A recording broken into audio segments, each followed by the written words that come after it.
రాజన్న సిరిసిల్ల జిల్లాలో మల్లారం గ్రామంలో ముళ్ల కంచెలు వేసి ఇసుక ట్రాక్టర్లను గ్రామస్తులు అడ్డుకున్నారు. ప్రతిరోజు వందలాది ట్రాక్టర్ల ద్వారా ఇసుకను తోడడంతో భూగర్భ జలాలు అడుగుంటిపోతున్నాయని గ్రామస్తులు ఆవేదన వ్యక్తం చేశారు.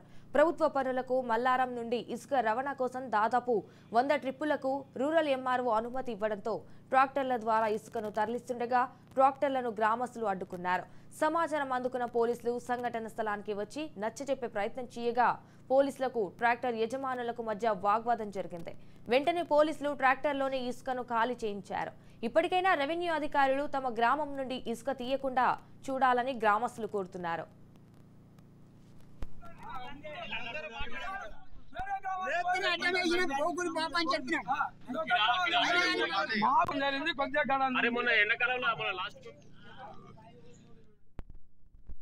ఉసుకే వద్దనగసం కొడుతున్నారు. మాకు బాయిలలో నీళ్లు కరువు అవుతున్నాయి, బాయిలు ఎండిపోతున్నాయి, తాగే నీళ్లు లేవు.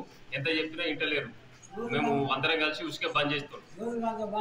ఒక 100-120 బండ్లు, ఒక్కొక్క రోజుకు 200-300 బండ్లు పోతున్నాయి. మా ఊళ్ళో ఉసుకనే తీయద్దు, బండ్లు మీదికి బాగా పోతున్నాయి. ఒక మనిషి బండి రోడ్డు దాటాలన్నా కష్టం ఉంది. వాళ్ళు ఇష్టం ఉన్నట్టు పోతుర్రు. డ్రైవర్లకు లైసెన్స్ లేదు, ఏది లేదు, ఎవరి ఇష్టం ఉన్నట్టు ఆడిపోతున్నారు. చిన్న పిల్లలు అయినా బల్లె స్కూల్ దగ్గర ఉంది, పిల్లలు అయినా ఏదైనా ఇబ్బంది బాగా అవుతుంది. జర అందరూ